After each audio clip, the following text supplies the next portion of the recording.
So, tonight we will show you what I have done in the past with great success and how it operates now. If I wanted something in this world, and who doesn't, I would formulate an act that would imply I already have it. Then in my imagination, having performed that act, I would simply yield completely to the being within me to execute it. I would fall asleep, convinced that he heard me, that he saw my act. In faith, I simply yield completely to him, having acted. It's an act of self-commission. I perform the act. What act? I act as though I already have what I sought. I act as though I heard that it is mine.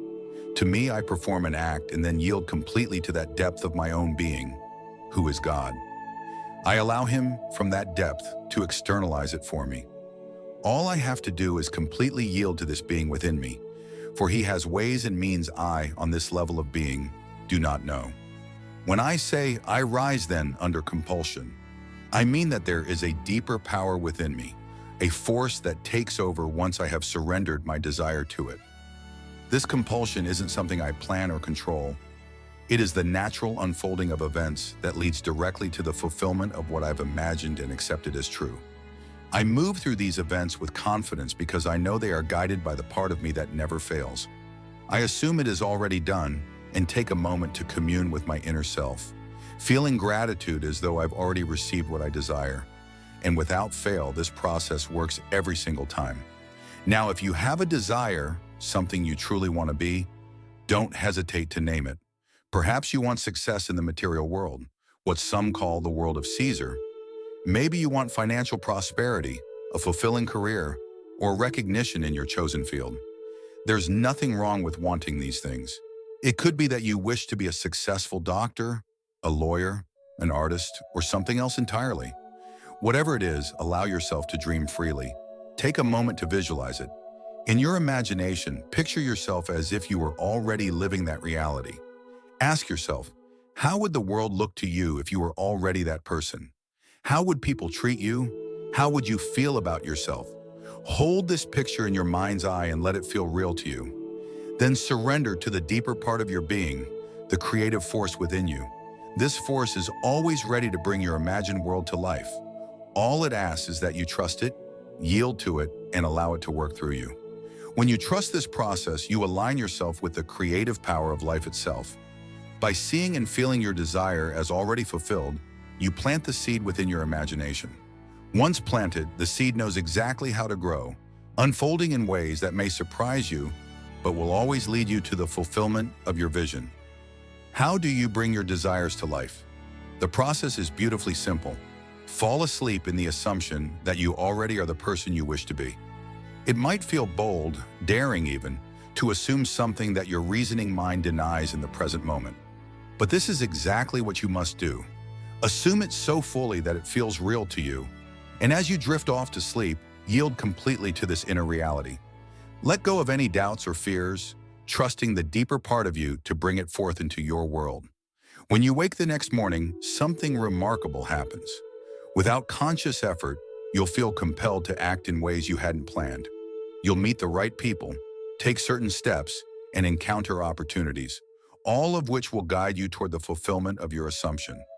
It will feel effortless, as though life itself is arranging everything for you. And in truth, it is. This is possible because within you resides a limitless power, a wisdom capable of achieving anything you truly desire. This power is your own inner being, the divine essence of who you are. This is the faith I speak of, the unwavering trust in the unseen reality within you. How do you connect with this power? The answer is as simple as the instruction in the 4th Psalm. Commune with your own self upon your bed and be silent. You don't need to speak to anyone else or seek anything outside yourself. You commune with the God within you. And who is that God? It is the self of man. When you say, I am, you are declaring the name of God. There is no other God, but this God within you cannot be seen with your eyes because he has made himself invisible. This invisibility is one of the greatest mysteries. The darkest moment in human history was when God chose to become invisible and take up residence within each of us. He hid himself in our imagination, and now it is through imagination that he creates. Though you cannot see imagination as you see physical objects, It is the source of all things. The world you see around you is merely the fruit of its activity. Imagination is real, even if invisible, and one day you will see it for what it truly is. I have seen him. He is infinite, eternal, and full of love. He is the Ancient of Days without beginning or end. This divine force within you acts without judgment. Whether your desires are good or bad, this power will bring them into reality. For he is the creator of all things, and nothing exists outside of him. It is up to you then to use this power wisely. Imagine only what is good and true, and trust that your imagination will faithfully manifest it in your life. I kill, I make alive, I wound, I heal, I do all these things, and none can deliver out of my hand. If the will in man is evil, he will execute it. If it is good, he will execute it. There is no other creator, so it's entirely up to man what he imagines.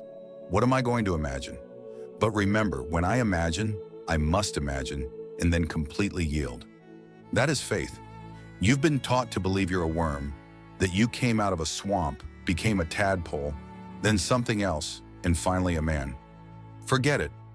You are the gods who came down from heaven and assumed the restriction and limitation of man. This is the limit of contraction, and you assumed it. You're going to fulfill a definite purpose in man. While you walk the earth as man, that predetermined plan will erupt within you, and the whole thing will unfold within you, beginning with the resurrection. The resurrection did not take place in the Near East.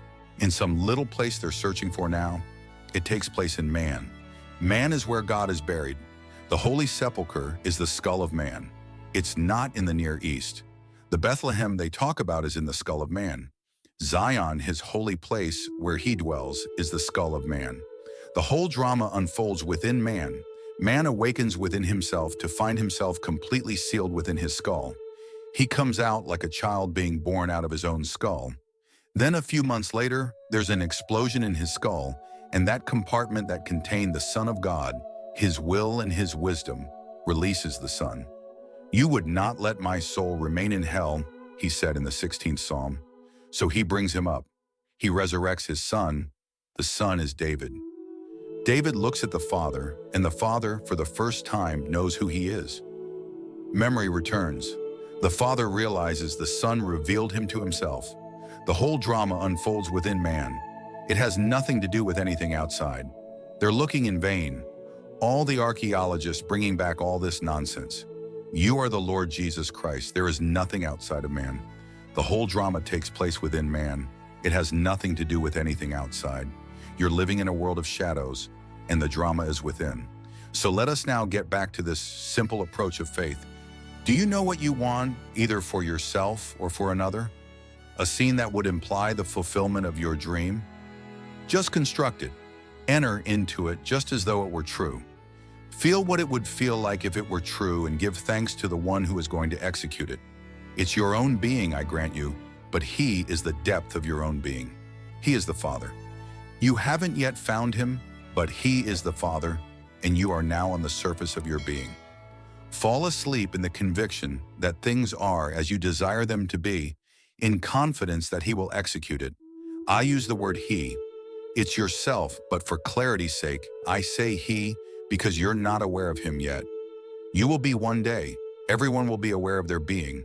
And because that being has one Son, and that one Son is the Son of all, we are one. There's only one.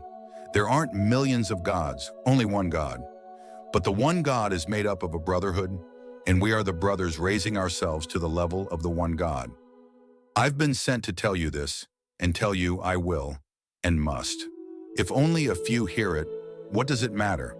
You hear it with conviction because I tell you the truth. I am not here to set up some little ism. I'm not here to speculate or try to establish a philosophical system that may work. I want no church, no ism, just to tell you who you are. And you will tell it to others, and others will tell you. In the end, you're going to prove it to be true. You can't erase it because it is true. All that I have told you is true. I'm not speculating, I'm not theorizing. I stood in the presence of the infinite being in his infinite love, and he embraced me. He sent me after he embraced me. Therefore, love embraced me. Guided by love, we became one body. People are misled morning, noon, and night by so-called holy men. Forget it. When a man comes to you and tells you he's a holy person, turn around and start running. All these holy fellows simply meet you, meet another crowd, and the next thing they do is run to the bank with what was in your pocket. One fellow here was flying off to Switzerland after collecting a fortune. They found $300,000 on him. He was with the Maharishi who came through this country. It wasn't the Maharishi, but his secretary running off to Switzerland to put the money in a Swiss bank. And all the people fall for it, morning, noon, and night. If you're taken in, you hate to hear it because people hate to know others are aware they were beguiled. Those who gave their fortunes to him, $500 to teach them how to meditate. What nonsense, teaching you how to meditate. This is a simple thing. You don't meditate on your navel. You don't meditate on any of these things whatsoever. You know what you want. What would the feeling be like if it were true? Assume the feeling of the wish fulfilled. Anyone can do that. A child can do that. What would it feel like if it were true? That's meditating. Now yield completely, and the being within you will take that and externalize it for you. Focusing on things like meditating on your Kundalini fire or following strict diets has nothing to do with connecting to the divine within you. These are distractions. God didn't ask you to deny the simple joys of life. He gave you a palate, didn't he? Then use it. Enjoy what you eat. Some people say, I'm on a special diet, and restrict themselves to foods that would suit parrots more than humans. Pumpkin seeds, nuts, and all kinds of bland things. If you truly enjoy them, that's fine. But don't pretend you enjoy it just because it's trendy or spiritual. You can train yourself to like anything, but that's not the point. Let's leave these distractions behind and return to tonight's real message. Faith. Faith is not about making the unseen real. The unseen is already real. Faith is your loyalty to this unseen reality, your trust in it. Everything you desire, everything you imagine, it already exists. All things exist, even if you cannot yet see them with your physical eyes. From my own experience, I can tell you this is true. The world you cannot see with your senses is not out there, somewhere beyond the stars. It exists right here, in this very moment. A day will come when you will awaken to this truth. You'll realize that time as you understand it is an illusion. 1,000 years ago hasn't disappeared, and 2,000 years into the future is not something that has yet to arrive. All moments exist now. You are simply living in one section of time, just as someone reads one chapter of a book at a time. One day you'll awaken and realize you can step into any part of time, past, present, or future, because it all exists simultaneously. All these things are already here, waiting for you to understand and experience them. And why does all of this exist? What's the purpose? The entire purpose is to awaken you to your true self.